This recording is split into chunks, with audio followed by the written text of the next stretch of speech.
Oi, pessoal, boa noite. Sejam todos muito bem-vindos à nossa aula aberta em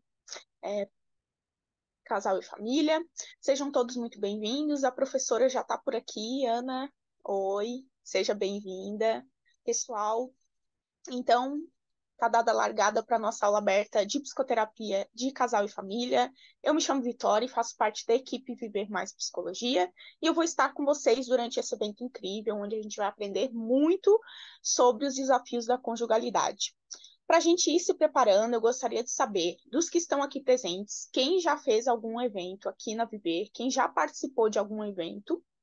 Gostaria que vocês colocassem uma reação aqui para mim, ou respondessem aqui no chat. Estou vendo alguns rostinhos aqui, pessoas que são nossos alunos.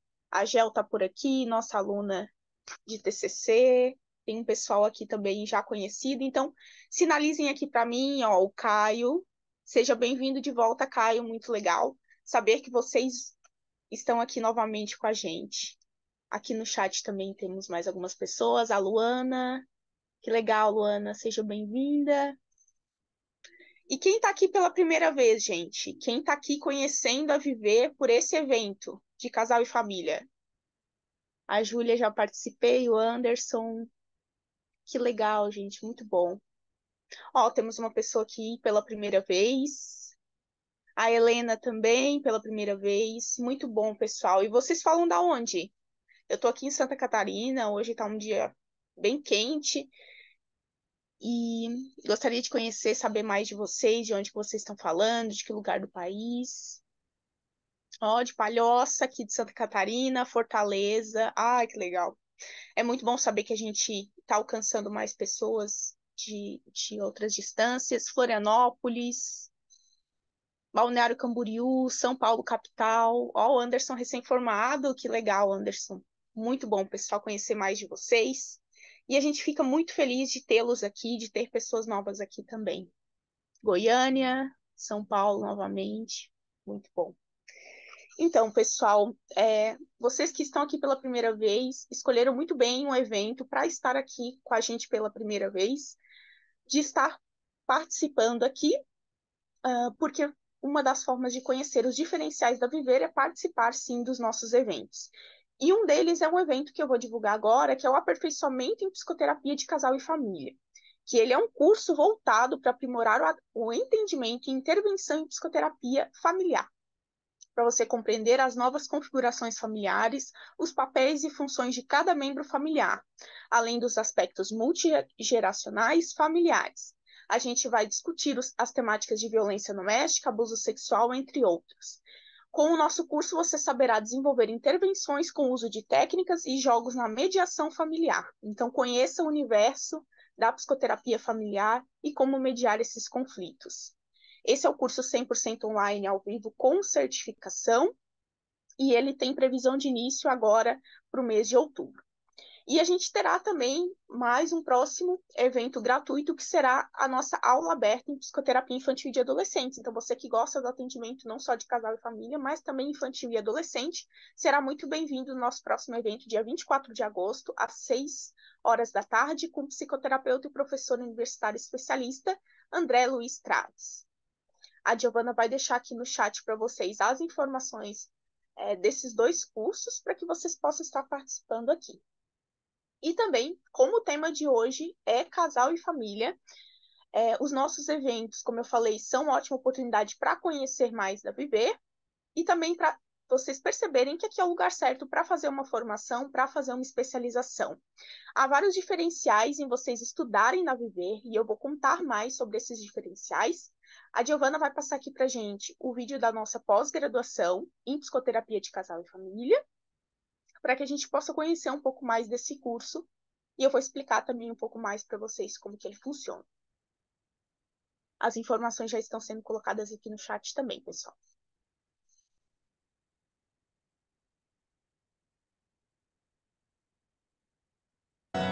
Compreender as relações amorosas e intrafamiliares, técnicas de mediação e acolhimento dessas histórias, tudo isso numa visão de psicodrama, terapia familiar sistêmica, essas duas grandes abordagens, tudo isso dentro de um curso com teoria e prática para essas demandas de casal e família. Com a pós-graduação em psicoterapia de casal e família, você irá aprender métodos e técnicas para o atendimento a essas demandas. Ampliar a compreensão sobre os relacionamentos amorosos e de família, modelos clínicos e administrar os desafios da clínica, tudo isso em teoria e prática. Nessa especialização, você tem data e hora marcada para estudar, aulas ao vivo e super interativas, a comodidade de você estudar online, mas com uma verdadeira conexão entre alunos e professores. Em todos os nossos cursos de formação e pós-graduação,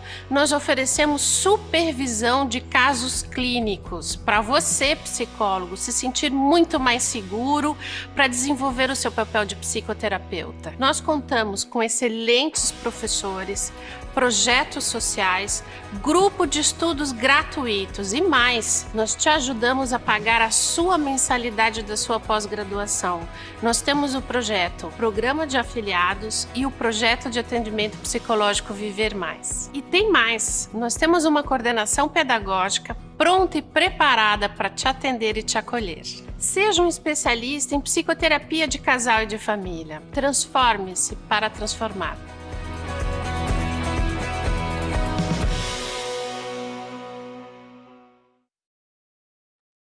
Pessoal, esse foi o vídeo do nosso curso de pós em psicoterapia de casal e família, e nós teremos duas turmas iniciando nesse semestre de 2023, uma iniciando no dia 2 de outubro, a turma dia de semana, e outra turma iniciando no dia 6 de outubro, para a turma de final de semana. Nesse curso, vocês contam com supervisão, como foi dito ali, para trazer mais segurança na prática clínica, além de grupo de estudos, onde vocês vão interagir com a turma e conseguem ir além da sala de aula. As aulas são teórico-práticas, online e ao vivo, então vocês estão conectados com o professor todo o tempo para tirar dúvidas, para trocar ideias e experiências também. E você pode revisar a aula assistindo à gravação, assim como acessar os diversos materiais que os professores disponibilizam, que são compartilhados para vocês aprofundarem os conhecimentos. É um curso de 18 meses e gera uma certificação de especialização reconhecida pelo MEC. Vocês aprenderão desde a teoria até a prática do atendimento de casal e família, sobre relações e vínculos, técnicas, sexualidade, parentalidade, violência doméstica e temas pertinentes a esses públicos. E vocês podem optar por um plano de pagamento mais flexível, não precisam se preocupar com taxa de matrícula e contam com o suporte da equipe Viver o tempo todo. Então, vocês que se interessam por esse público, aguardem até o final da nossa aula, que a gente vai ter um super bônus e desconto para vocês, uma surpresa para quem quer se matricular nesse curso. E agora, pessoal, quero saber se vocês estão confortáveis, se vocês já estão preparados para a gente iniciar a aula, curiosos, que eu quero apresentar para vocês o tema de hoje e a nossa professora. O tema de hoje é terapia de casal e os desafios da conjugalidade, com a psicóloga doutora Ana Paula Beck. A Ana é doutora em psicologia pela Universidade Federal de Santa Catarina, especialista em psicologia clínica com formação em terapia familiar sistêmica e atualmente é professora aqui na nossa formação e pós em sistêmica aqui da Viver. Agora eu passo a palavra para a nossa professora e gostaria de antes lembrar vocês que esse evento está sendo gravado e a gravação vai ser disponibilizada para vocês depois, então fiquem bem à vontade também para abrirem as câmeras, interagirem com a gente, não precisam ficar tímidos, porque essa aula é para vocês. Passo a palavra agora para a professora, seja muito bem-vinda. Obrigada, Vitória. Boa noite, gente. É um prazer estar aqui, né, com vocês essa noite. A Vitória já me apresentou brevemente, então eu também vou me apresentar de alguns, né, falar algumas questões gerais para ficar até mais informal, para eu me sentir mais próxima a vocês também. Eu sei que é um evento online, mas o online ele também nos aproxima, então a gente tem aqui pessoas de várias partes do Brasil, né? Até quando a Vitória foi falando ali no chat, eu disse, ai, que legal, tem gente aqui na mesma cidade também que eu tô. Então eu tô falando de Balneário Camboriú, aqui de Santa Catarina, né? Mas atualmente eu moro em Florianópolis. Mas sou gaúcha, né? Então aqui também tem muito gaúcho, meu Deus, essa região aqui do litoral é cheio, né? Mas assim, me considero até mais catarinense, que eu vim para cá bem novinha, vim na época de criança, então minha vida, minha formação sempre foi aqui em Santa Catarina, né? Então, gente, como a Vitória falou, sou formada em psicologia pela Univale em 2012. Aí eu ingressei na carreira acadêmica, né? Fiz mestrado, fiz doutorado. Por quê? Porque além da clínica, que é o que, claro, me move, adoro, né, o consultório, mas também sempre quis ser professora. Eu acho que já é algo desde, né, muito lá de trás. Sempre gostei de estar com pessoas, de falar, enfim, de palestrar. E aí fui para essa vida aí acadêmica, fiz a minha formação em terapia relacional sistêmica, né? Então, sou terapeuta de família, de casais, individual, na perspectiva sistêmica, que foi a abordagem que eu me encontrei desde a época da graduação. Então, fiz lá os estágios, né? Na época, e caí com a sistêmica, me identifiquei. E aí acabei seguindo, né, nessa perspectiva, né? Fiz o mestrado e o doutorado na perspectiva sistêmica, né? E aí, pessoal, né, já também comecei a dar aula na graduação, então dei aula em algumas universidades, né, sou professora universitária, dei aula inclusive na Universidade Federal de Santa Catarina, na UFSC, né, então, e estou na Viver, que é muito bom estar aqui, né? Não é só porque é o curso que a gente está promovendo, mas é uma pós realmente muito boa. Os professores são ótimos, a gente tem muita parceria, muita troca. As aulas, assim, são bem interativas, e é isso um pouquinho que eu preparei para vocês, tá? Então, como a Vitória disse, quem quiser abra, né, as suas câmeras, vamos interagir. Fiquem à vontade para usar o chat também, para fazerem. Bom, as perguntas serão no final, né, que eu vou responder. Mas também, se quiserem, durante a aula, tirar alguma dúvida pontual ou se manifestar, sintam-se em casa, tá bom, gente? Então, eu vou compartilhar aqui a minha apresentação, tá?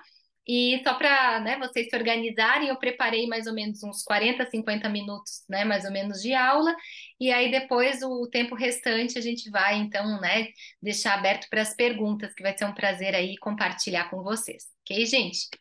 Então, vamos lá. Deixa eu achar aqui.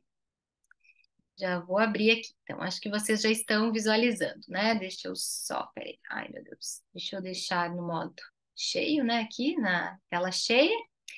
Bom, aqui, gente, está o meu contato, se vocês precisarem, tá? Meu e-mail. Tem o Instagram também, né?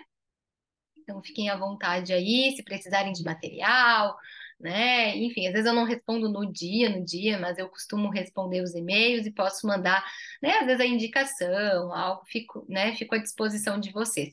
Bom, acho que é isso da minha apresentação, já falei. Só algo importante também. Então, né, hoje a gente vai estar falando sobre terapia de casal e os desafios da conjugalidade. E também, assim, né, gente, o meu olhar, então, dentro da terapia familiar sistêmica, eu acabo, assim, me identificando com vários autores da sistêmica, desde as práticas narrativas, desde o modelo comunicacional, desde o modelo simbólico experiencial, porque são várias escolas, né, que fazem parte da terapia familiar sistêmica. E além disso, também tenho muita proximidade com a teoria do apego, que inclusive foi em cima dela que eu embasei a minha tese de doutorado.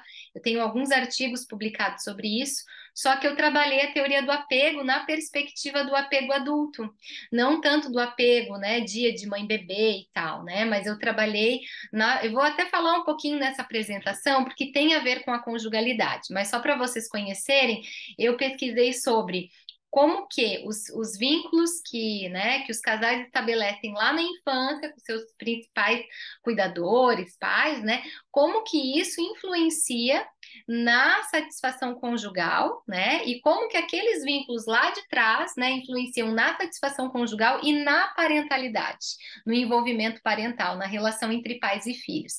Então, por isso que eu acabei pesquisando o apego nessa perspectiva transgeracional. Tá? Então eu trago isso para vocês, por quê? Porque é a partir dessas teorias que eu direciono então o meu olhar para entender esse fenômeno da conjugalidade e tudo mais, né? Então é importante também compartilhar com vocês são os meus óculos teóricos, digamos assim, que eu estou me utilizando para falar sobre esse tema, ok? Então vamos lá. Eu trouxe aqui para vocês, gente, alguns dados estatísticos, só para a gente, né, nesse primeiro momento, contextualizar. Então, a faixa etária da nupcialidade tem aumentado em comparação às décadas passadas, o que a gente sabe, né, pessoal, que não é uma novidade, né? A gente tem percebido, então, que as pessoas, elas têm casado, digamos isso, né? O Estado Civil de, realmente, né? De firmar esse compromisso, né? Então, legal, e isso tem aumentado, né? As pessoas têm se casado mais tarde e têm tido também uma união estável, né? Mais tarde, né? Em termos etários.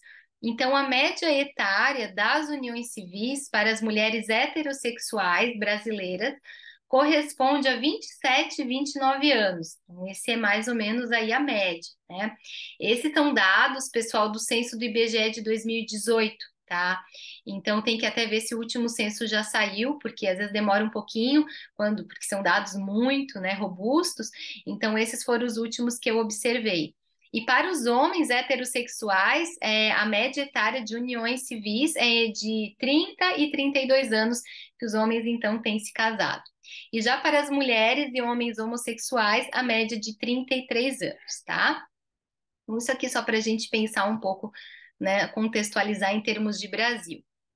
Em 2021, houve ainda uma diminuição no tempo de duração do casamento, que também não é uma novidade para nós. Então, olha só como já reduziu: 13,6 anos é a média do que tem durado, então, um casamento no Brasil. Isso em 2021, tá? Na média, desde 2010, o tempo médio entre a data do casamento e da sentença ou escritura do divórcio é de 16 anos. Isso é um dado bem importante para a gente pensar. No entanto, que hoje os autores consideram, né, não só na literatura nacional, mas internacional, que um relacionamento, né, até considerado, não digo longo, né, mas considerado até, de certa forma, os textos trazem isso, né, a literatura, que um casamento aí de 13, 15 anos já é considerado um casamento aí de bastante tempo. Olha só como né, como tudo, a realidade social, ela tem se modificado em poucos anos. Se a gente pensar, né, disso há 30 anos atrás, a gente vai ver que diferença, né? Então, um casamento realmente, né, longo, a gente vai pensar aí, né, 30, 40, 50 anos de casado, e hoje isso tem sido cada vez mais escasso. As pessoas, elas têm se divorciado, né, muito mais, mas também a taxa, né, de recasamento aumentou também, né? Então, seria um erro dizer que o casamento tem acabado. Não tem acabado. O que tem acontecido é que o divórcio tem aumentado, mas as pessoas acabam também se recasando. Então, isso tudo, né, são dados que vão retratar um pouco essas mudanças sociais e culturais que a gente tem vivido. E após desabar no primeiro ano da pandemia, né, o número de casamentos aumenta 23% em 2021, que também era esperado, né, porque na época ali da pandemia, os eventos sociais e tudo mais estavam sendo muito restritos. E o importante também a gente pensar, que eu acho que eu não trouxe aqui, mas não supera, que o impacto né, o impacto da pandemia também trouxe uma queda muito grande, né, nos relacionamentos afetivos, inclusive nos casamentos, aumentando muito, né, a taxa de divórcio. Então, são dados só para a gente relembrar, né? Bom, gente, vamos falar então qual que é a ideia dessa aula de hoje, né? Para falar sobre conjugalidade é um universo de possibilidades, né? Então, o que que eu trouxe para vocês hoje, até para a gente ficar assim, trazer esse tema de uma forma descontraída, de uma forma também assim, importante, né? Trazer dados importantes. Então, eu separei essa aula para a gente falar sobre a formação do casal. Então, a gente vai falar sobre esse subsistema conjugal, quais seriam as tarefas dessa conjugalidade, os principais desafios da conjugalidade. Vou trazer algumas reflexões também sistêmicas sobre essa relação conjugal. E depois também a gente vai falar sobre a terapia de casal. Então, eu separei em 2 momentos, né, o nosso encontro de hoje. E aí sim, na terapia de casal, a gente vai falar sobre os objetivos terapêuticos e algumas possíveis técnicas e intervenções de como que a gente pode, então, pensar, né, por exemplo, como trabalhar com os conflitos conjugais, né, que são muito presentes também nas relações. Então, é dessa forma que eu organizei o nosso encontro hoje, tá? Bom, a formação do casal, então, né? Claro que aqui, né, gente, como essa aula tem muita gente, o tempo é escasso, tá? Eu não vou abrir para todo mundo como eu faço isso nas aulas de pós. Nas aulas de pós a gente abre as câmeras, a gente debate, porque a gente também tem um tempo, né, maior de qualidade. Essa aqui é uma aula aberta. Então, eu iria perguntar, né, como que vocês poderiam definir a conjugalidade? Mas por conta do nosso tempo eu já vou trazer então, né, o conceito. Então esse conceito eu gosto dele, por quê? Porque essa autora ela vai falar da conjugalidade numa perspectiva, né, mais ampliada. Então, por relação de conjugalidade, o que que a gente entende, né? Que é uma relação amorosa, então ela precisa pelo menos de três componentes, né? Que é o que os autores, de comum acordo, grande parte deles, eles são congruentes quando falam sobre a conjugalidade, que seria o amor romântico sexual, né? Então tem que ter essa base erótica, né? E o erotismo é no sentido dessa atração sexual, que é um dos componentes, então, para existir essa relação conjugal, além das manifestações, então, afetivas, né? Como o apego, o cuidado e a amizade. Então, o apego, tá? A gente vai entrar muito na teoria do próprio apego de Bowlby, que é essa noção mesmo, né? Desses vínculos afetivos iniciais, no sentido de ter uma figura de apego, uma figura de referência, né? Alguém que está ali, muitas vezes, para auxiliar, né? Desde né, a infância, auxiliar nas tarefas básicas, no sentido do pertencimento afetivo, dessa coesão e dessa autonomia. Então, o apego é esse sistema, né? Que vai envolver esse cuidado, que vai proporcionar esse acolhimento, esse pertencimento, esse senso de pertença, mas também deve promover a autonomia, para que essa criança cresça, se desenvolva, consiga construir uma identidade, consiga, né, enfim, ter também as suas próprias relações, suas metas, objetivos pessoais e seja independente, tá? Então, o apego, ele pressupõe a todo esse desenvolvimento de afeto com essas figuras tão principais que são os pais, né, ou quem vai cuidar dessa criança. E a conjugalidade, ela também é manifesta pelo amor romântico sexual, pelo tipo de apego que o casal vai estabelecer, né, que está muito relacionado ao cuidado, e, né, o vínculo de amizade, que é aquele vínculo também, né, no sentido de contar, né, com o outro, no sentido da parceria, de compartilhar momentos de lazer e de descontração, né? E de tudo mais. Então, essa autora, ela traz esse conceito de conjugalidade de uma forma mais ampliada, tá? E aí, se a gente pensar, pessoal, né? Vamos pensar então num casal. O casal, ele faz parte de um subsistema, que é vamos pensar que a família é um grande sistema, né? Um sistema que tem diferentes membros, diferentes pessoas, né? E que dentro desse grande sistema familiar, e aí a gente pode pensar em vários tipos de família, né?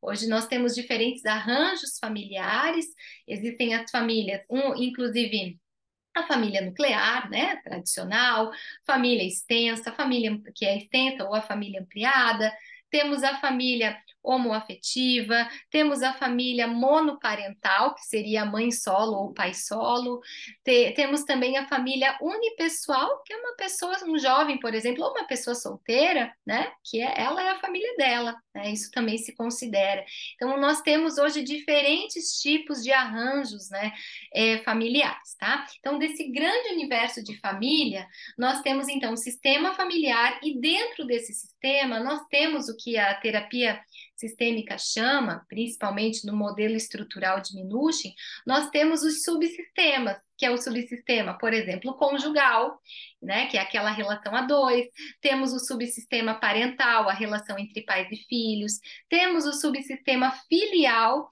que é a relação dos filhos com os pais, temos o subsistema fraterno ou fraternal, que é a relação entre irmãos, né? Então, nós temos vários subsistemas. E hoje a gente vai falar do subsistema conjugal, dessa relação a dois, essa relação amorosa. E aí, quando a gente fala nesse subsistema, nós pensamos, né? A teoria traz que existem tarefas, né? Tarefas para cada momento do ciclo vital da família. A família como um todo, ela também passa por ciclos, assim como nós, né? A gente passa pela infância, adolescência, enfim, né? A vida adulta e envelhecemos. A família também passa por fases. E nessa fase, que é a fase do casal, né? Quando o casal se encontra e se forma esse casal tem aí algumas tarefas, e eu coloquei algumas aqui para vocês. Então, compartilhar o mundo psíquico, que é o desejo de se comprometer, partilhando pensamento, sentimento, emoções e desejos positivos e negativos, né? Então é aquele, né, aquele espaço no relacionamento que eu me sinto à vontade com o outro para compartilhar aquilo que eu sinto, que eu penso, né? Como é que eu estou, como, enfim, quais são os meus sonhos, meus desejos e tudo mais.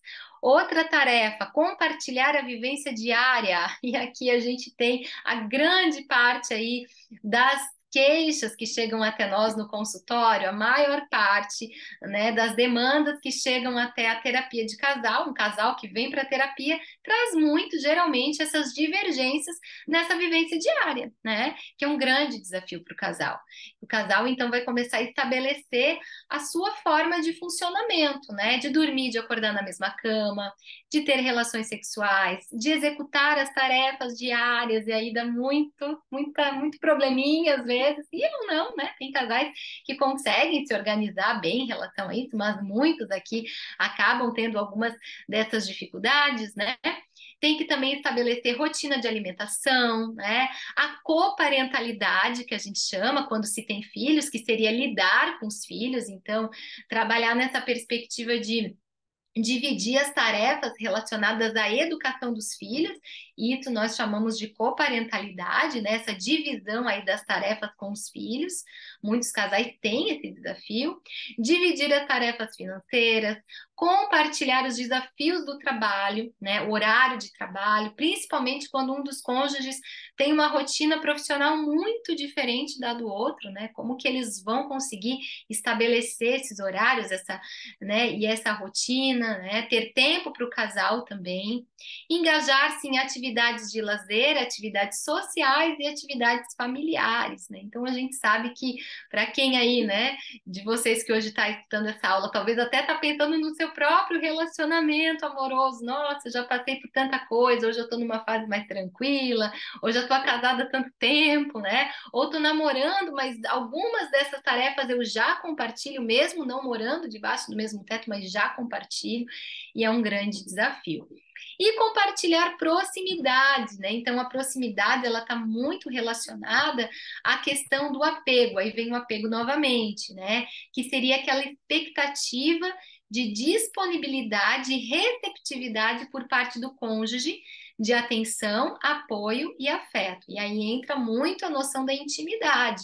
Ou seja, será que quando eu precisar, o meu parceiro ou a minha parceira, será que essa pessoa estará disponível para mim ou não, né? Será que eu posso contar com essa pessoa? Como que é a nossa relação íntima? E aqui eu não estou falando só do sexo, não, tá? Aqui eu estou falando no sentido mais afetivo, né? O sentido mais emocional mesmo, né? Se a pessoa ela consegue, então, ter esse senso, né, de confiança no outro, tá? Então, vamos passar para frente aqui. Eu trouxe para vocês, gente, eu acho muito legal essa reflexão, é de um dos livros do Padre Fábio de Mello, mas aqui eu trago, eu acho ele ótimo, né? E aqui eu não estou trazendo na perspectiva nada a ver com a questão religiosa, mas a questão mesmo até filosófica, e eu acho bonita, e eu trago então essa reflexão para vocês, né? Que é um dos livros dele, eu acho que não é Quem Me Roubou de Mim, ai, gente, agora esqueci. Tempos de Espera. É um livro lindo, já fazendo propaganda do livro para vocês. É um livraço, até é difícil às vezes encontrar, é um livro mais que às vezes nem sempre ele está disponível, tá? Livro muito bonito, que são cartas entre um professor e um aluno em diferentes momentos, né, da vida, e eles escrevem cartas e tem uma história por trás, né? Então é muito legal. E eu peguei essa parte aqui porque eu acho que faz muito sentido sobre a conjugalidade. Diz assim, ó: amar é, antes de tudo, conhecer. É a vida na prática, é a trama da existência e sua riqueza insondável, encontros e despedidas, passagens transitórias, chegadas definitivas, vida se desdobrando em pequenas partes. Eu me encontrando, surpreendendo-me, como se ainda não soubesse nada sobre mim. Eu misturando minha vida na vida do outro, encontrando, permitindo que nossos significados nos congreguem. Eu abandonando a solidão de minha condição de posse de mim mesmo para alcançar a proeza de ser com o outro. Antes, a solidão do eu, depois, o estabelecimento do nós, encontro de pessoas. Um eu que se encontra com um tu e que juntos estabelecem um nós, né? Então, acho que esse é o grande desafio aí da conjugalidade, né? Que é estabelecer, então, essa ponte, né? Estabelecer essa nova construção, que é do nós. Existe um eu, existe um tu e existe um nós. Essa perspectiva vem muito também de Martin Buber, né, que traz, e o Padre Fábio aqui ele traz, mas eu acho muito interessante para pensar que o desafio da conjugalidade é exatamente esse, né? É como se numa viagem, um traz uma bagagem de um lado, o outro traz a outra. E o grande desafio nessa viagem é pegar um pouco da bagagem de um, do outro e colocar tudo numa mesma mala, né? De ter a mala do casal, a identidade de casal, né? Que é um dos desafios aí da conjugalidade. Falando sobre essa formação conjugal, a gente entra num assunto que eu acho muito importante, que isso aqui a gente aprofunda nas aulas, tá? Pessoal da pós e tal. Trouxe só, assim, muito por cima, né? Para nós refletirmos sobre a escolha conjugal. Essa escolha, gente, né? Tem pessoas que acham assim, eu escolhi meu namorado, minha namorada por conta disso, disso, daquilo, meu esposo, minha esposa, e acha que é algo assim simples, né? Algo assim que eu consigo simplesmente falar o porquê que eu escolhi. Mas a literatura traz muitos autores sistêmicos, tem um livro que é a Escolha do Cônjuge, tá? Um livro muito interessante, que é um livro laranja, assim, meio salmão na frente, que tem uma visão psicodinâmica e sistêmica sobre esse tema. Então fica a dica aí também desse livro, que é bem interessante. E daí, o que os autores vão trazer? Que não é algo assim tão, não é, essa escolha ela não é simplesmente tão consciente, muito pelo contrário, gente, é como se aquilo que eu consigo nomear faz parte, como se fosse um iceberg, é só a ponta do iceberg, né? O porquê que eu desejo estar com tal pessoa e construir uma vida com essa pessoa, isso é só a ponta do iceberg, porque muito dessa escolha, ela é motivada por aspectos inconscientes, tá? Aspectos que muitas vezes não passam por um crivo realmente estabelecido que a pessoa tem tanta racionalidade assim. Não, depois eu vou falar um pouco mais sobre isso. Mas esses autores aqui, que é o Ângelo, de 95, é uma referência até mais antiga, mas eu trago porque ele é um clássico da sistêmica, né? Que é autor daquele livro Casal em Crise. E ele vai dizer o seguinte, que desde a infância, como está ali, os indivíduos vão elegendo feições, gestos, mímicas faciais, atitudes, etc., de pessoas com quem convivem e lhe transmitem sensações e sentimentos agradáveis. Ou seja, desde muito crianças, a gente já vai começando a construir a nossa noção, né, de ser no mundo, né, de identidade. Então, tem coisas que a gente começa a gostar, tem coisas que a gente não gosta, né? Tem coisas que nossos pais introduzem para nós, até no nosso cardápio alimentar, que às vezes a criança gosta, tem coisas que ela rejeita, ela não quer. Então, ela já vai começar a eleger aquilo que é satisfatório e aquilo que é insatisfatório, né? E essa união dessas partes, do que gosta, do que não gosta, e inclusive passa muito por heranças transgeracionais, né? Aquilo que a família valida como importante, como algo realmente, né, que é digno de passar adiante, e tem aspectos que a família não vai aprovar. Então, tudo isso, né, que a gente vai aprendendo, né, a fazer essa seleção, digamos assim, vai constituindo perfis, que daí esses autores, o Neto e Duque 2012, né, eles chamam de mosaicos inconscientes. É como se todos nós tivéssemos mosaicos. E são mosaicos que às vezes a gente não se percebe, mas que eles estão dentro de nós. E eles vão fazer realmente muita diferença no momento da escolha conjugal. Então, essa escolha conjugal, ela não é por acaso, né? E aí nós temos dois processos, que é de atenção e desatenção seletiva. Atenção seletiva nada mais é, né, do que um jogo extremamente sutil e sofisticado, que a atenção é direcionada para perceber elementos específicos de interesse, no aspecto ou no comportamento da pessoa que eu me interesso, né? Então é aquela parte, nossa, me chamou a atenção, porque ou é alto, ou é magro, né? Qual é né, o aspecto físico, eu gostei do cabelo, gostei do tom de voz, né? Gostei do jeito da pessoa, enfim, do temperamento, da forma, das atitudes, é aquela atenção que eu direciono para algo que me interessa, né? E a desatenção seletiva, né, por sua vez, acontece muito no processo de escolha conjugal, né, e de namoro, já começa no namoro, que é aquela como se fosse uma negação de ou não percepção de elementos do caráter e do relacionamento com a pessoa que poderiam tornar a relação problemática. É aquela velha história, né, que muitas vezes própria família ou amigos próximos dizem: olha, fulano não é para ti, não tá vendo? Ele tá envolvido com isso, com aquilo. Acho que não vai ser legal. Mas a pessoa, ela tá tão focada, ela tá tão apaixonada, né? Que dizem que a paixão é tão cega que ela muitas vezes nega, né? Então ela tem um comportamento de uma desatenção seletiva. Naquele momento, isso não se torna tão importante naquele momento da escolha, mas isso vai trazer com certeza, né, repercussões mais adiante.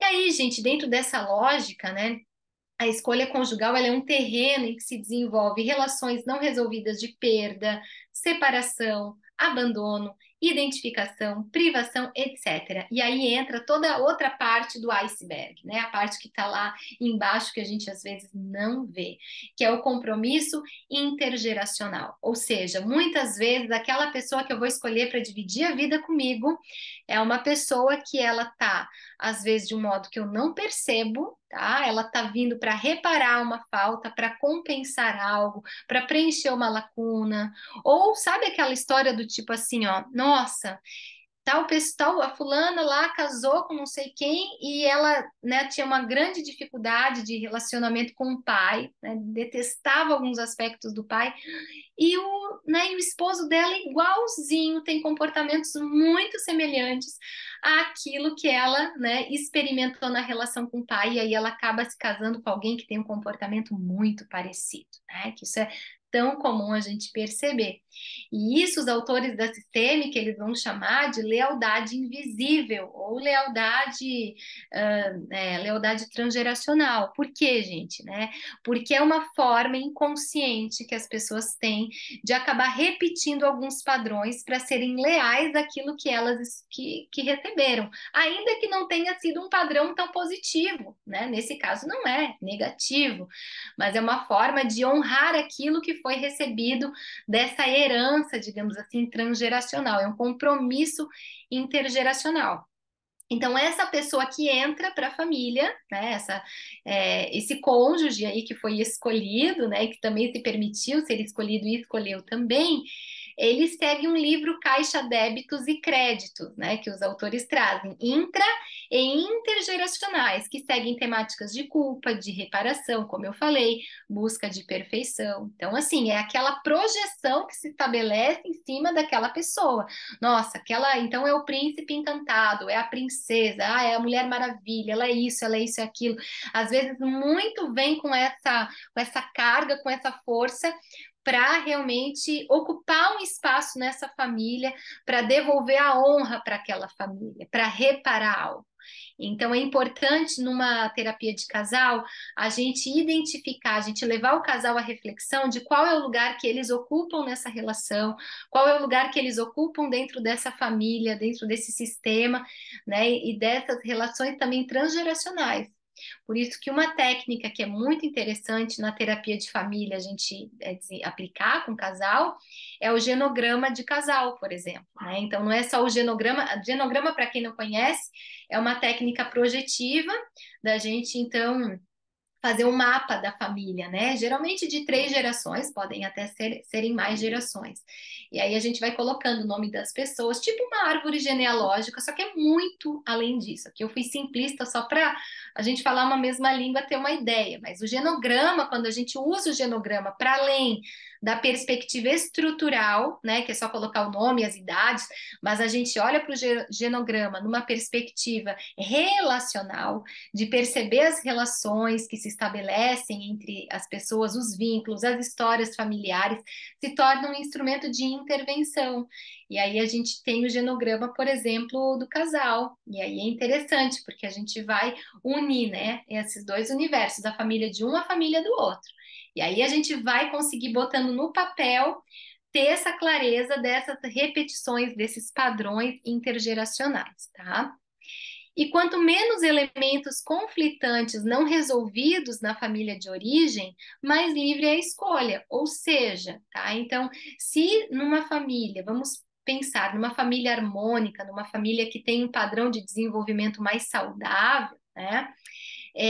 Essas pessoas forem livres, inclusive para elas terem autonomia de escolherem quem elas quiserem, sem ter que agradar pai ou mãe, ou tio ou tia ou avós, mas que ela consiga, eu gostei daquela pessoa, aquela pessoa é importante para mim, eu quero estar com ela, e a família não se opor ou não ficar o tempo todo dando palpite, né? Isso vai ser mais saudável para a relação a dois, né? Então, quanto menos esse sentimento que às vezes as pessoas têm de se sentirem tão presos, né, tão ligados à família, mais fácil vai ser essa escolha. Agora, se essa pessoa vive numa família que tem padrões de funcionamento, né, mais emaranhados, por exemplo, aquela família que todo mundo se mete um na vida do outro, né, às vezes aquela família muito que dá palpite, né, o tempo todo, que invade o espaço do outro, muito rígida. Provavelmente essa pessoa, na hora de escolher o seu cônjuge, vai ter mais dificuldade, porque ela não vai querer chegar com qualquer pessoa para apresentar para o pai, para a mãe, né?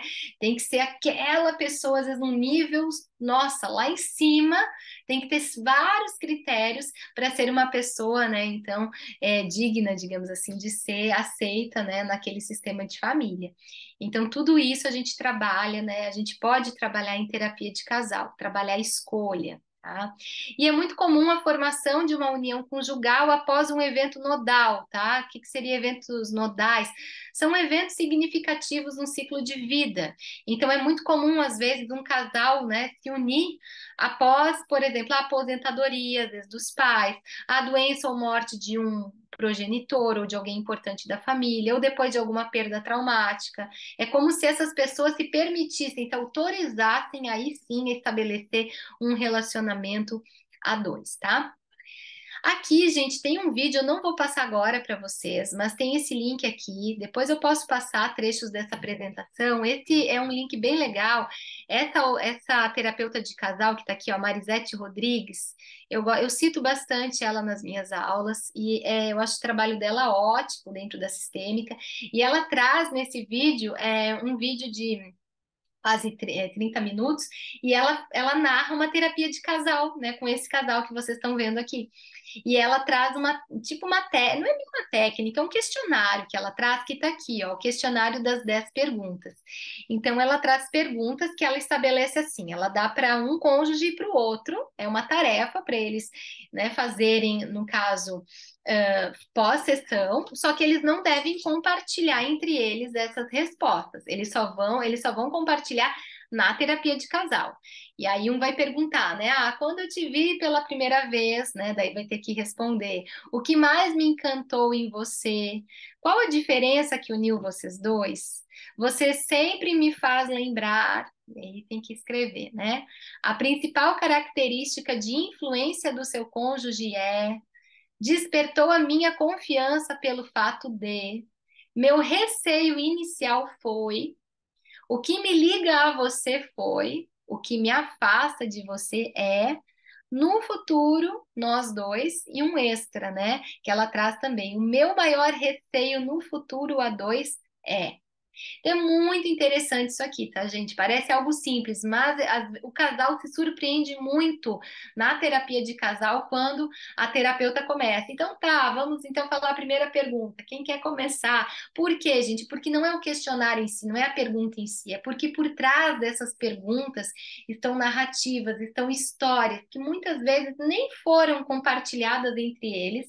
Então eles se surpreendem escutando coisas um do outro, né? Muitas vezes eles nem nem sabiam, e isso é legal realmente para o casal perceber o que que hoje, né, está se tornando insatisfatório na relação.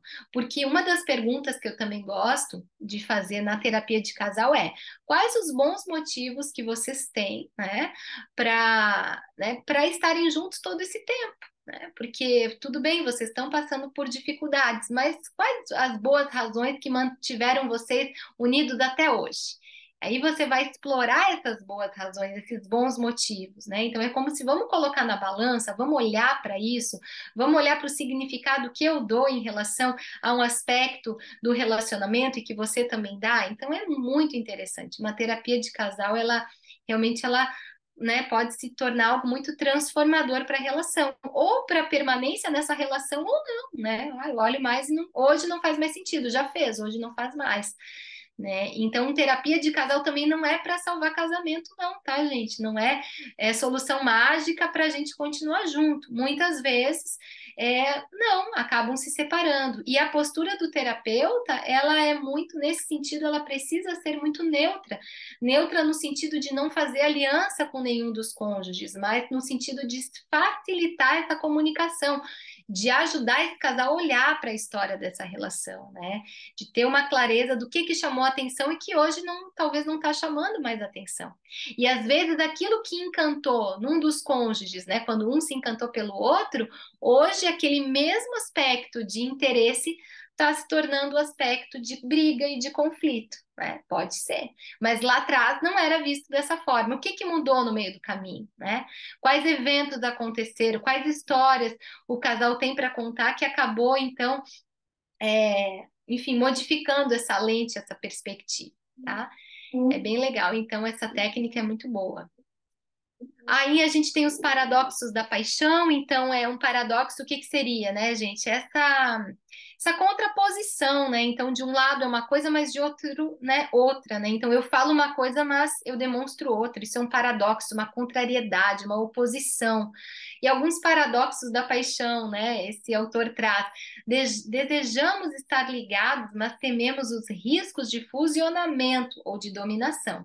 Queremos nos sentir livres, mas tememos distâncias e abandono. Então, é um desafio, né? A conjugalidade, porque é aquele desejo, eu quero ter alguém ao meu lado, mas eu também quero meu espaço, o que é muito saudável, né?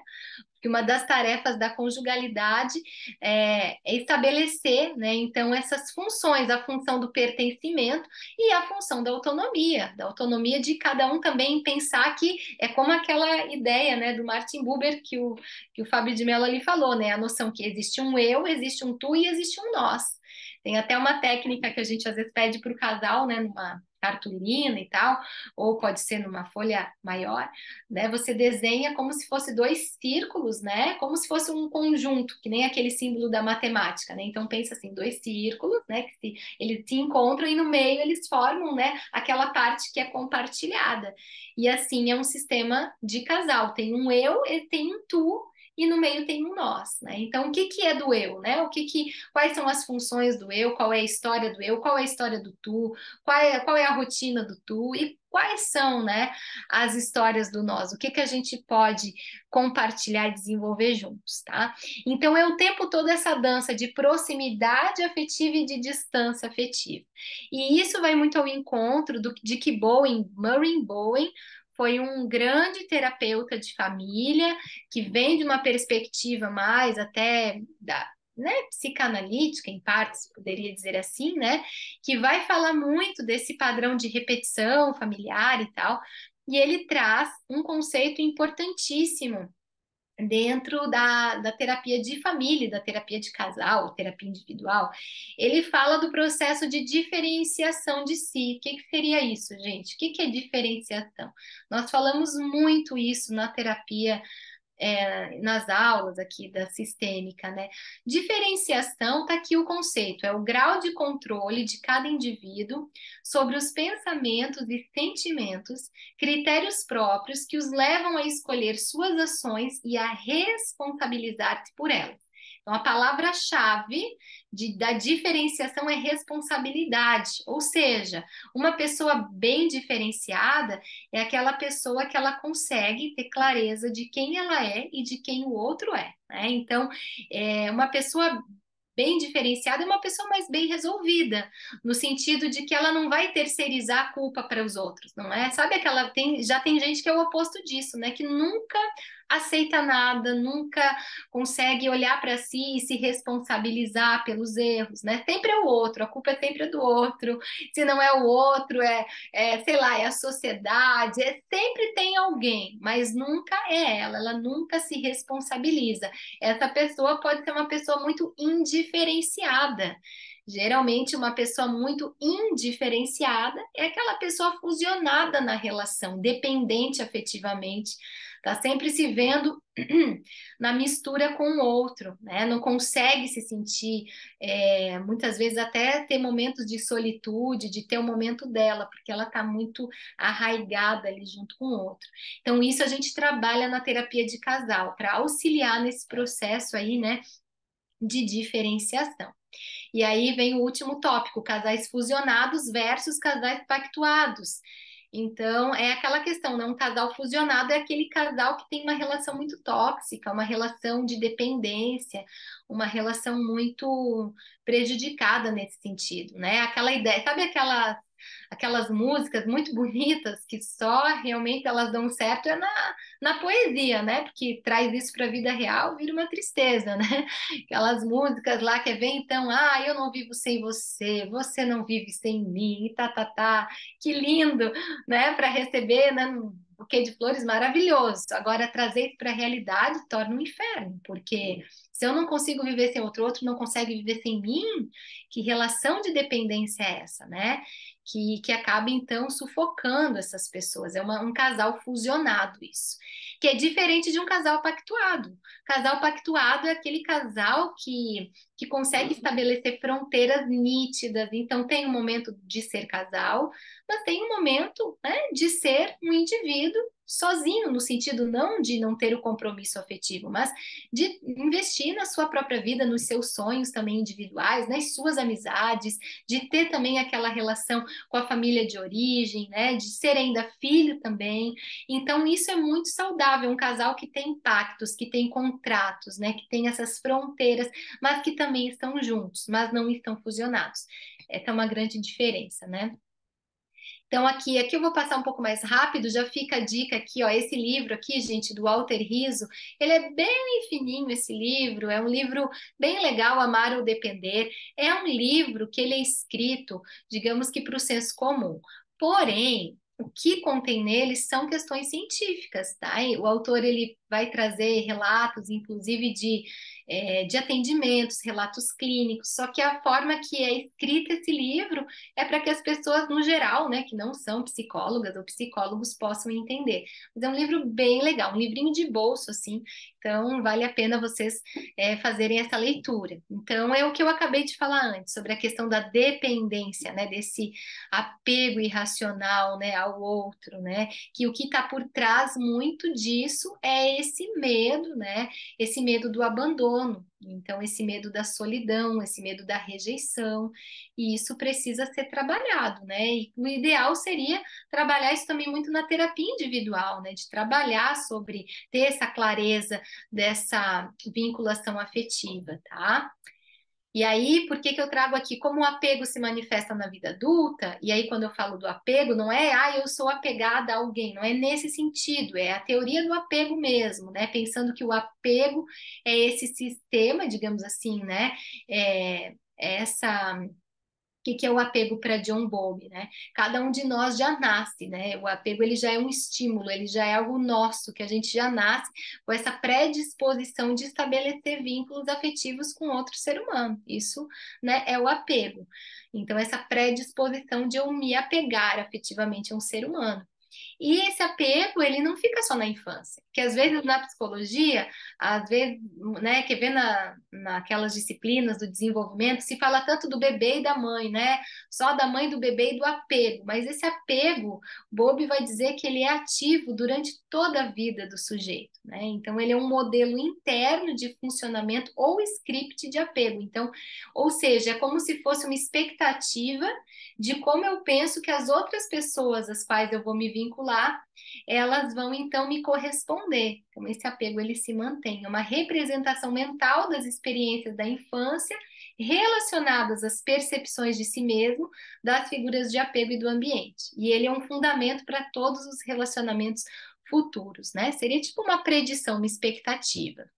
Tem um artigo meu, tá, que eu publiquei da minha tese junto com a professora que foi minha orientadora, né, Maria Aparecida Crepaldi, né, professora muito também conhecida dentro da sistêmica, e né, a gente publicou esse artigo aqui, ó, Intergeracionalidade do apego infantil e reflexos na conjugalidade e parentalidade.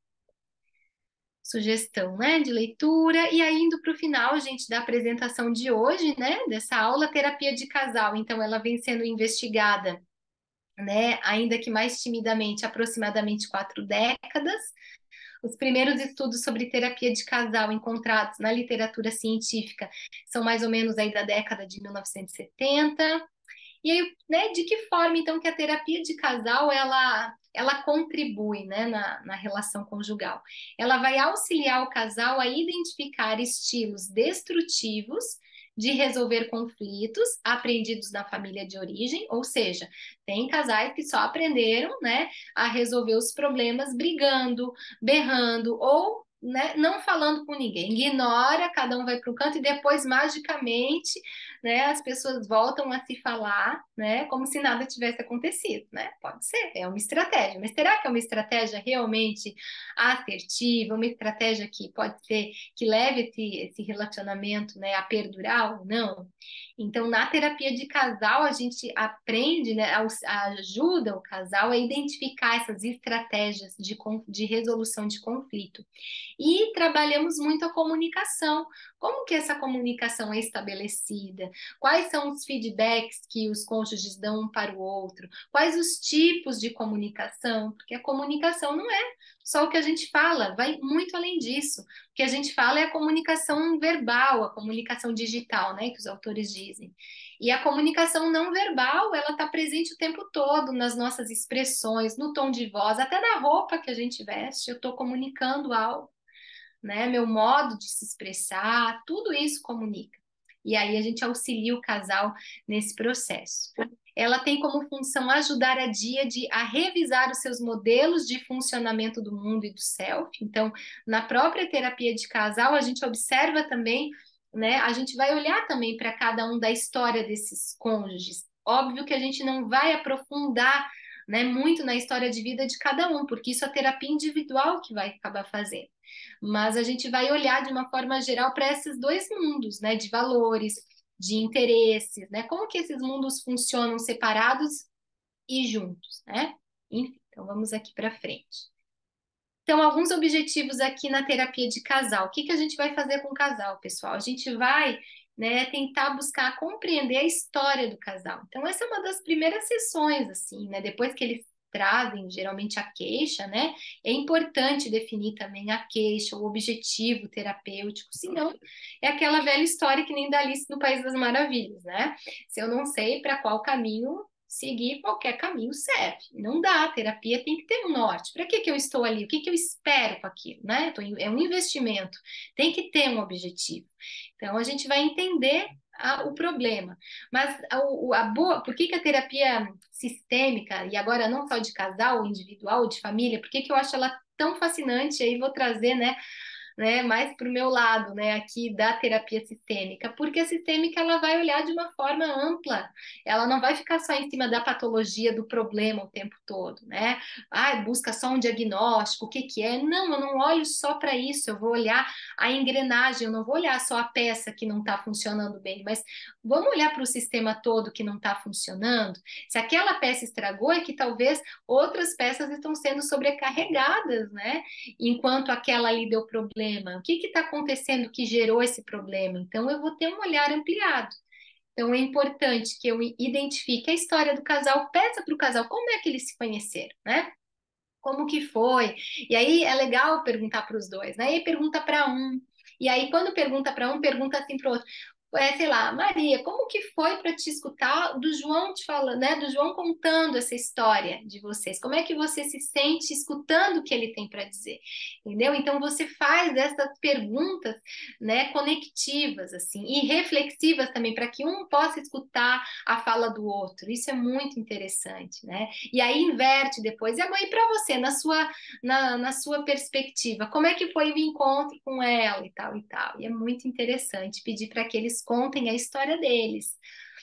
A história da família de origem do casal. Isso a gente geralmente pode perguntar no genograma do casal também, né? Então pergunta como que era, João, como é que era lá na sua infância? O que que você aprendeu com seus pais, né? E como que era o casamento dos seus pais, né? Qual é o modelo que você tem de relacionamento amoroso que você presenciou? Como é que era? E às vezes as pessoas estão brigando tanto, mas são modelos aprendidos que elas carregam, né? São scripts de apego que já vêm lá, então, de outras gerações, né? E daí, da mesma forma, a gente vai tentar entender, né, a história, então, do outro cônjuge, né? Histórias relacionadas à queixa na perspectiva de ambos os cônjuges também é importante. Então, assim, qual é o problema, né? Na perspectiva do João e na perspectiva da Maria. Então, isso é importante a gente identificar também, porque às vezes o que é problema para um não é problema para o outro, né, gente? Bom, expectativas e interesses de cada um na relação, também é importante a gente identificar o que que eles esperam, né? Eu espero isso, e às vezes tem gente que espera demais do outro, né? Então é importante a gente identificar essas expectativas, né? Essa intensidade valorativa que um coloca para alguma coisa e o outro coloca em outra. Reconhecimento mútuo, admiração e validação. Isso tem acontecido, né? Como que eles se sentem admirados e valorizados um pelo outro?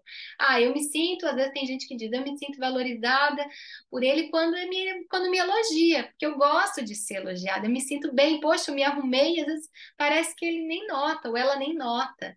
Como que cada um gosta de demonstrar sua linguagem, né, de amor, ou sua linguagem de afeto? Questões de comunicação, muito importante, que entra nessa questão que eu acabei de falar, né? Mas, por exemplo, uma questão de comunicação, tem muitas falhas dessa comunicação, né? Sobre o que geralmente os casais conseguem comunicar e o que nunca é dito, porque tem tabus também na relação. Inclusive, já respondendo o item de baixo, questões de sexualidade também, né? Às vezes se faz sexo, mas não se fala sobre o sexo, né? Então, o que gosta na relação, o que não gosta, quais os medos, quais as fantasias, o que é legal, né, que trava. Então, falar também sobre sexualidade, ainda mais se essa for uma demanda, né? Questões de coparentalidade, muitas vezes também, daqui tem conflitos e brigas porque o casal não conversa sobre o exercício parental também, né? Dessa coparentalidade, porque um acha que um é importante, o outro acha outro. E o pior, ainda levam isso, né, na frente da criança para discutir. E aí vira uma salada, né? Então é importante ajudar os casais a delimitar fronteiras, ou seja, tem coisas que a gente não deve falar na frente dos filhos, porque não é, né, do universo deles, né? Não é para eles ouvirem. Isso é algo do casal que tem que ser resolvido, e não levar para a criança ser a juíza da relação, a criança ser a terapeuta, né, da relação. Não é a função dela. Ela tem que ser filha, ela precisa ser protegida desses conflitos. Não cabe a ela resolver esses problemas dos pais.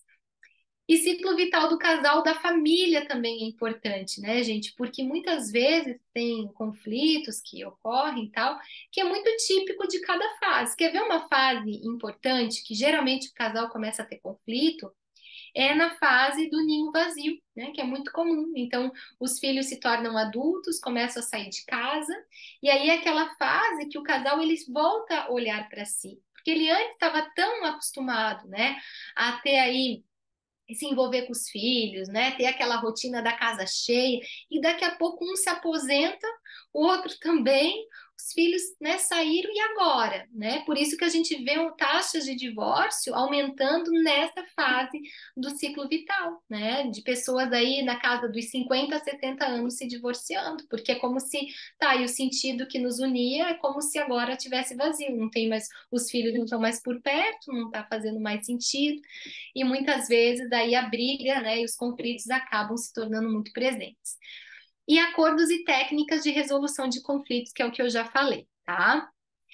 Então, os conflitos conjugais, aqui eu vou passar de uma forma um pouco mais rápida. Esse livro talvez vocês conheçam, bem conhecido, né? Que é Vivendo a Comunicação Não Violenta, do Marshall Rosenberg. E ele vai falar o seguinte, né? Que todo conflito é a manifestação de uma necessidade não atendida. Isso aqui é muito legal que ele traz, né? Por que que as pessoas brigam tanto umas com as outras? Porque elas têm uma necessidade que não está sendo atendida. O problema grande disso, né, dessa confusão toda, é que as pessoas têm dificuldade de comunicarem as suas necessidades e acha que o outro tem que adivinhar, né? E aí começa aquela bola de neve muito grande. Então é isso. Na terapia de casal, a gente tenta auxiliar o casal a identificar qual é a necessidade. Às vezes eu pergunto, né? Um tá falando, tá reclamando disso, o outro daquilo. Daí às vezes eu paro e falo, né? Pois é. Queria entender melhor um ponto, né? Às vezes eu digo assim, porque me parece, né? O que está por trás da tua fala é que está sendo uma necessidade, não está sendo atendida. Qual é a tua necessidade nessa tua insatisfação? Entendeu? Então, esclarecer essa necessidade, perguntar para o casal, né? Como que tu te sente enquanto tu falas sobre isso? Isso trabalha muito a comunicação, né? E aí perguntar para o outro, fulano, como que é para ti escutar isso que ele acabou de dizer e vice-versa, né? Enfim. E uma questão interessante é pensar quais os maiores motivos que fazem um casal ter conflitos. Gente, isso aqui é resultado de várias pesquisas, tá? Então, valores e características pessoais, tarefas domésticas, dinheiro, sexo, tempo para ficar juntos, modo de dirigir, amigos e familiares, uso e abuso de álcool, drogas, enfim. Então, esses são vários motivos aí que fazem um casal ter conflitos. Então, perguntando aqui, eles se esqueceram que eu estou em aula, gente. Eu estou com gente em casa. Vocês desculpem, que tem povo aqui não entendeu que eu estou aqui dando aula. É tudo certo. Esse é o online, né? Tudo às vezes acontece ao mesmo tempo, mas está tudo certo. Vamos focar aqui. Bom, aí a gente tem algumas técnicas, né? Por exemplo, qual é o problema? Então, isso que é interessante também, auxiliar esse casal a representar esse problema, apontar soluções. Então, às vezes a gente diz assim, tá, gente, é o seguinte, vamos representar o problema de vocês. Vocês têm que dar um nome para o problema de vocês. E aí eles podem fazer um desenho, eles podem dramatizar, enfim, né? E aí vocês depois podem pedir assim, tá, e agora as soluções de cada um. Então, né, pede para um dar uma solução e pede para o outro membro também dar uma solução. Tá? E aí, depois que cada um apresentar a sua solução, vocês podem pedir, e agora vamos então escrever a solução do casal. Então, eles em conjunto vão propor uma solução esperada. E por fim, né, a parte do acordo. E aí essa parte é bem assim, simbólica, né? Então eles vão escrever um contrato simbólico no qual cada um se responsabiliza por honrar o compromisso firmado. Caso um dos membros não cumpra com o combinado, é como se eles recebessem alguma, entre aspas, consequência. Claro, né, gente? Essa consequência ela tem que ser coerente e proporcional à situação, né? Nada assim tão absurdo. Mas é algo assim lúdico e ao mesmo tempo importante para que os dois se responsabilizem, né, por aquele problema apresentado. Enfim, gente, então só para fechar aqui, já estou terminando agora, as reflexões psicoeducativas para casais. Esse é um material, gente, do programa Viver a Dois, da professora Adriana Wagner, tá? Para quem não conhece, né, são pesquisadoras, então, da Universidade Federal do Rio Grande do Sul. Elas têm um trabalho fantástico sobre conjugalidade, né? E aí isso aqui faz parte de um workshop que elas deram, né? E aí elas trabalham, né, as estratégias de resolução de conflito, daí tem o da negociação, que seria, né, a estratégia mais eficaz, que a gente trabalha muito na terapia. Tem a estratégia de resolução de conflito, que é evitação, afastamento ou recuo. Aí ninguém quer falar, então, sobre aquilo, né? Mas fica aquele climão, né? E aquele climão já acaba, então, mostrando muito, né, da relação do casal. Tem também, né, uma estratégia que é a estratégia de ataque, né? Então é aquela famosa, né, que começa a trazer uma escalada, né, de ataques pessoais, de confrontos e a violência que está muito presente. Então a gente tem que realmente na terapia de casal prevenir para que atos violentos não ocorram, né? E se acontecem, como que eles são? Aí é um processo à parte, né? Trabalhar mesmo a questão da violência conjugal, que pode ser um objetivo terapêutico também. E a submissão, né? Então, às vezes acontece também em relações muito disfuncionais, que um fala, né? Um acaba brigando e o outro sempre acaba, então, se anulando naquela relação, né? Enfim, então isso aqui a gente tem várias estratégias, que é, né, um pouco do que eu falei antes, nas habilidades de comunicação, né? Então, evitar dizer tu tens que fazer isso ou aquilo, e no lugar disso, né? Eu sinto que, ou seja, eu me responsabilizo por aquela situação, né? Ao invés de dizer para o outro que ele deveria fazer, eu trago a responsabilidade para mim. Ok, gente, então acho que é isso. Eu teria muito mais coisas para mostrar para vocês, só que o nosso tempo ele é curtinho mesmo, né? Não vou me estender mais. Deixa eu até ver aqui, ó. Aqui é umas questões de comunicação também, né? Das narrativas, tá? Mas isso aqui fica para uma próxima, tá? Isso aqui na aula a gente acaba aprofundando. E eu deixo só para então para a gente fechar com chave de ouro, tá? Então aguentem aí quem tá aí mais 2 minutinhos, que vale a pena, que é a metáfora tênis ou frescobol de Rubem Alves, para quem não conhece. A gente termina a aula com essa metáfora muito bonita. E vocês podem, inclusive, usar essa metáfora como uma estratégia na terapia de casal, tá? Vocês podem usar isso aqui como uma técnica até, né? Então, eu vou ler para vocês um pouco, tá? E aí o autor, ele vai dizer que o tênis, então, é um jogo feroz, né? E o objetivo é sempre derrotar o adversário. E a sua derrota se revela no seu erro, que o outro foi incapaz de devolver a bola. Então, joga-se tênis para fazer o outro errar, né? O bom jogador é aquele que tem a exata noção do ponto fraco do seu adversário.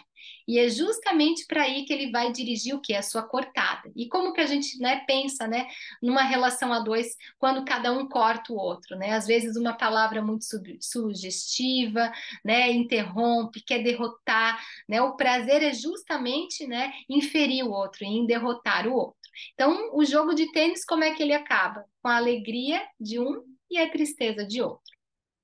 E no frescobol, gente? No frescobol já é diferente, né? O frescobol, ele até se parece com o tênis. Tem 2 jogadores, tem 2 raquetes e tem uma bola.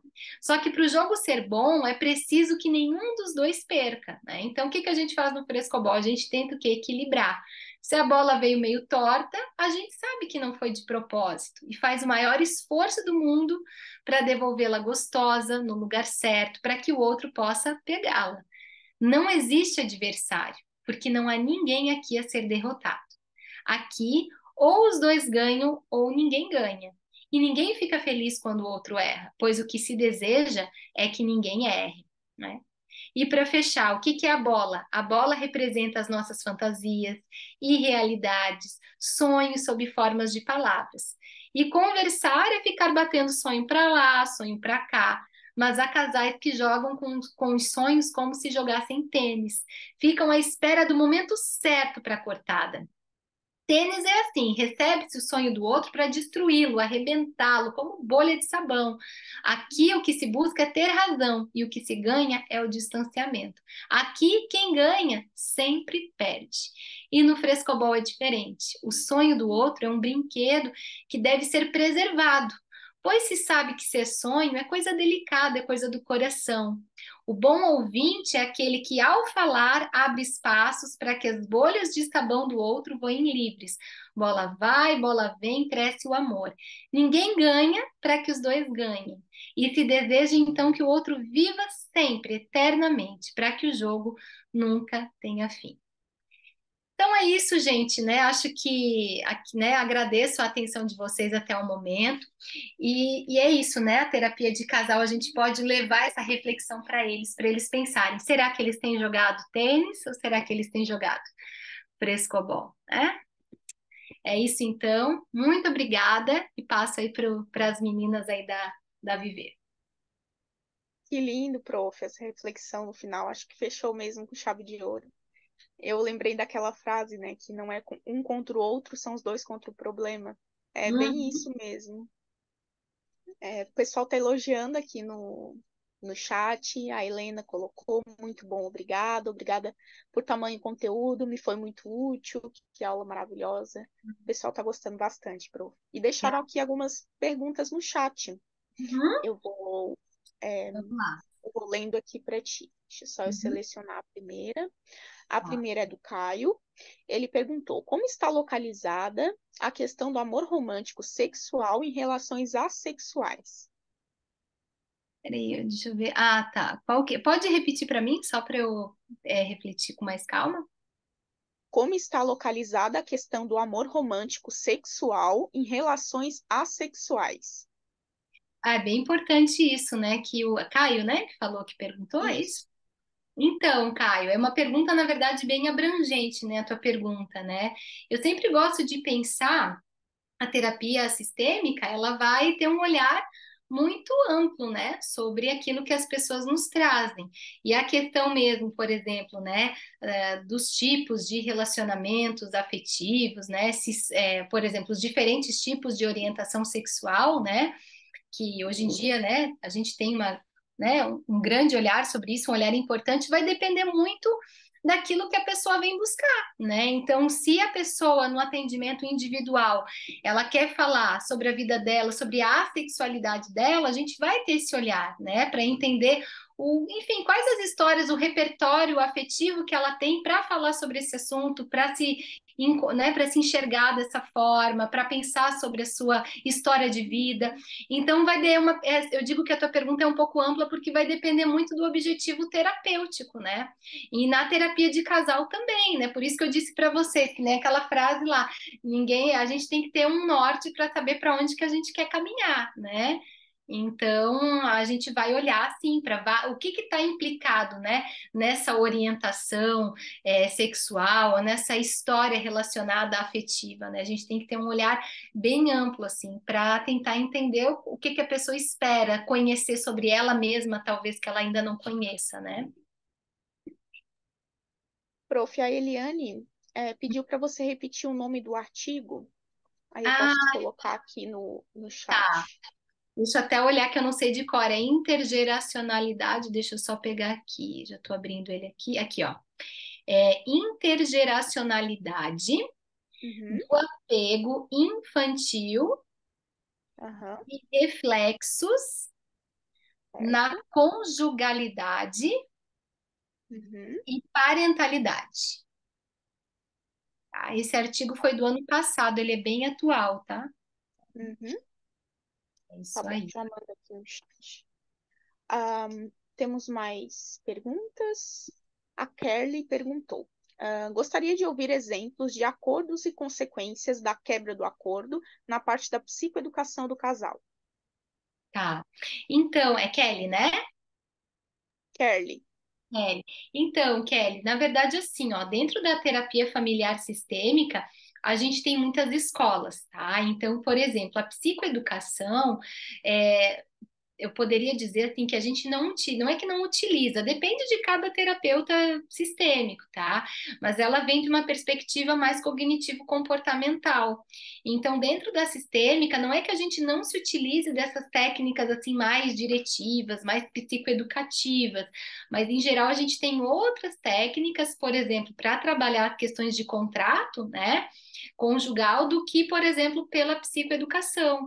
Então, vai depender do olhar da escola que a gente está se baseando. Por exemplo, no modelo comunicacional, que eu trouxe aqui até algumas estratégias, né? A gente vai muito metacomunicar para o casal. O que que é metacomunicar? É falar como que eu me sinto na relação. Então, eu não vou atacar o outro, ofender o outro, né? Mas eu vou falar da minha responsabilidade enquanto pessoa naquela relação conjugal, né? Então, por exemplo, no modelo comunicacional, a gente vai ter algumas estratégias para trabalhar as questões de contrato. Na escola experiencial simbólica, que é uma escola dentro da terapia familiar sistêmica, a gente já vai ter outra estratégia de abordar essa questão, que vai passar muito pelas questões da metáfora, né, da sensação, inclusive corporal e da expressão corporal para lidar com aquilo. Por exemplo, na terapia narrativa, que é uma escola mais contemporânea da terapia familiar sistêmica, a gente vai falar muito sobre as histórias. Eu me identifico muito com as narrativas, e aí a gente vai ter um olhar mais narrativo mesmo para pensar o contrato conjugal. E a psicoeducação, que tu denominas assim, né? Talvez aqui se aproximasse um pouco para trabalhar a psicoeducação, mas não exatamente desse método, seria a escola estratégica, né? Dentro da terapia familiar sistêmica, que é mais diretiva. Então, ela traz de uma forma mais pontual, enfim, né, as estratégias do terapeuta. Ele é mais diretivo do que reflexivo. E aí a gente pode pensar numa psicoeducação, mas ainda com ressalvas, porque não é bem da nossa abordagem, entendeu? De uma forma mais genérica, né? Te respondendo, seria isso. Prof, agora a próxima dúvida. Quais os critérios para decidir sobre um atendimento em casal ou individual? Ah, bem legal essa pergunta, tá? Isso vai depender muito, tá, gente? Assim, ó, da demanda que chega até nós, né? Então, por exemplo, se vem um casal para terapia, primeira coisa eu vou perguntar, né? O que que vocês esperam, né, da terapia de casal? De que forma que a terapia de casal ela pode auxiliar, né, no relacionamento de vocês?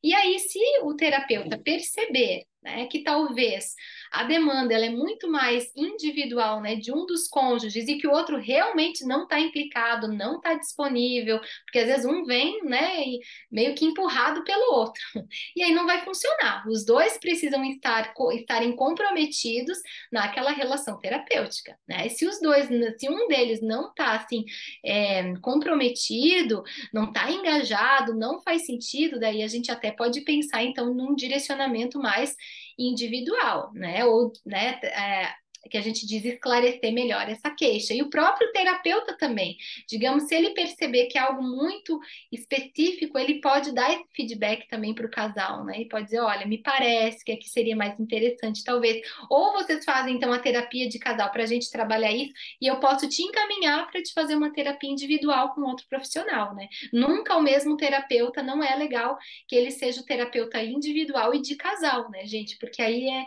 complicado, porque vai acabar, né, tendo aliança terapêutica. Então, aí encaminha, tá? Então, depende muito do que a pessoa espera da terapia.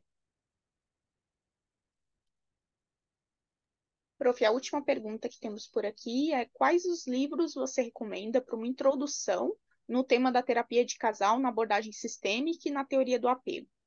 Ah, que legal essa pergunta, tá? Nossa, tem que pensar, mas assim, ó. Bom, vamos lá. Sobre o apego. Bom, tem a trilogia clássica de Bowlby, mas eu acho que para quem está começando a estudar sobre o apego, talvez ia ficar um pouco complexo, né? Porque aí tem que aprofundar muito na trilogia de Bowlby. Claro que a gente vai falar sobre Bowlby, mas talvez se for direto à fonte, talvez vai ser mais difícil, assim, né? Tem um livro, ai, é que eu não tô com os meus livros aqui porque eu não tô bem na minha casa, né? Então, eu tô tentando me lembrar. Eu acho que agora eu tô vendo ele na minha frente, mas eu não tô lembrando do título, tá? É sobre os processos de apego. Mas qualquer coisa, eu faço o seguinte, eu posso depois encontrar, eu passo para as meninas da Viver e aí elas entram em contato desse livro, dos de casal, eu já vou te falar, tá? Mas de apego, eu lembrei desse, que ele é maravilhoso, inclusive esse que eu lembrei, que agora eu não estou lembrando o nome, gente. Esse livro, ele vai falar sobre processos de apego e conjugalidade. Ele já fala dos dois, ele é muito legal, é um livro de 2012 ou 2014, se não me engano, tá? E ele acaba abrangendo, então, já os dois grandes temas. Tem também, vou passar para quem se interessa, eu tenho a minha tese, por que que eu tô falando, né? Mas que foi aquilo que eu fiz, tá? E eu cito vários autores, e ela é bem didática na fundamentação teórica, tem muita coisa sobre o apego lá, além dos artigos que eu já tenho também publicado sobre, tá? Então, quem se interessar, eu posso passar a minha tese para o pessoal da Viver e eles podem compartilhar com vocês também. Lá tem muita coisa sobre o apego de modo bem introdutório, tá, gente? Bom, sobre conjugalidade, tem A Escolha do Cônjuge, que é bem legal esse livro. Tem O Casal em Crise, que também ele, apesar de ele falar de conflito conjugal, ele também vai falar sobre a formação do casal. E aí tem um livro, ai, que é do método do Gottman, Até que o Amor Dure, não. Vocês podem procurar na internet Gottman, deixa eu até botar aqui, ó. É o livro do Gottman. Acho que é assim, tá? Alguma coisa até que o amor. Não é até que o amor dure, tá? Não é bem assim. Mas é algo nesse sentido, tá? Vocês podem procurar. Ele é bem interessante também, fala sobre a escolha conjugal. Tem vários, tá? Tem os livros também aqui, ó. Tem esse aqui, a da Adriana Wagner, tá? Essa autora, deixa eu até botar aqui, ó, autora da URGS, tá? Que é aquela que eu falei do programa, ó. Programa Viver a Dois. Esse programa aqui é muito legal, que trabalha sobre conjugalidade, que eu trouxe algumas coisas da aula de hoje. Tem um livro que ela publicou desse programa Viver a Dois, que é excelente, que fala sobre conjugalidade, mas tem muitos que eu teria que pensar em outros agora. Mas foram os que me vieram, assim, de primeiro momento. Prof, eu procurei aqui na internet o livro do Gottman, O que faz o amor durar. É isso aí, isso, obrigada, é isso aí mesmo. Aham, isso aí. Aí os de apego depois, se tu quiseres passar para mim, eu encaminho pro pessoal. Aham, passo sim. Lá. Pessoal, alguém tem mais alguma dúvida a respeito da aula? O conteúdo foi muito rico, prof. O pessoal deixou mais alguns elogios aqui. Obrigada. A Eliane disse que ficou com gostinho de quero mais. Eliane, vem para a nossa pós-graduação que vai ter bastante conteúdo também. E também teve um comentário questionando se você é professora aqui da Viver. Sim, a Sim, professora, aula aqui, aham. professora aqui da casa. A Alexia está pedindo os slides, prof. Pode compartilhar. Eu posso passar depois. Aham, daí a Vitória passa para vocês, tá, gente? Isso. Pessoal, Obrigada. então, Quero só agradecer, né, o pessoal da Viver e vocês que estiverem até agora. Muito obrigada pelo acolhimento, gente. Ficamos aí, né? Fico à disposição de vocês e passo aí para a Vitória agora. muito Fechar, né? obrigada, prof. Muito obrigada, pessoal. E para quem ficou até o final, a gente vai contar para vocês sobre os nossos bônus e descontos que a gente prometeu lá no início. Nós temos 2 turmas, então, previstas agora para começar em outubro, do dia de semana e a de final de semana, e vocês fazendo a inscrição antecipada até o dia 18, que é sexta-feira agora, vocês ganham alguns bônus e descontos. Ganham um curso ao vivo de psicofarmacologia, um curso de marketing para psicólogos, uma aula sobre informes psicológicos, declaração, atestado, laudo e parecer. Ganham uma aula sobre questões legais e documentais para abertura de consultório, uma aula sobre planejamento financeiro na clínica e 50% de desconto nas 3 primeiras mensalidades. Então, é uma super oportunidade para vocês estarem começando um curso, uma pós-graduação aqui com a gente. E todos os nossos cursos de formação e pós contam com supervisão de casos, para ampliar as perspectivas, possibilidades de intervenção. Então, não percam tempo, se inscrevam na pós-graduação para se tornarem um profissional mais habilitado, mais capacitado, estudando na comodidade da sua casa, mas com uma conexão entre você, aluno, e os nossos professores. E o nosso curso de casal e família, então, ele vai trazer tanto a parte da teoria, quanto a parte das técnicas, os jogos, e tudo que traz esse universo de casal e família. Agradeço, então, pessoal, mais informações sobre a pós-graduação lá no grupo do WhatsApp e também o link da gravação será colocado lá também. E quem solicitou certificado é só aguardar, vocês receberão um link de cobrança pelo e-mail. Muito obrigada, pessoal. Boa noite. Tchau, Tchau, obrigada. tchau. Boa noite.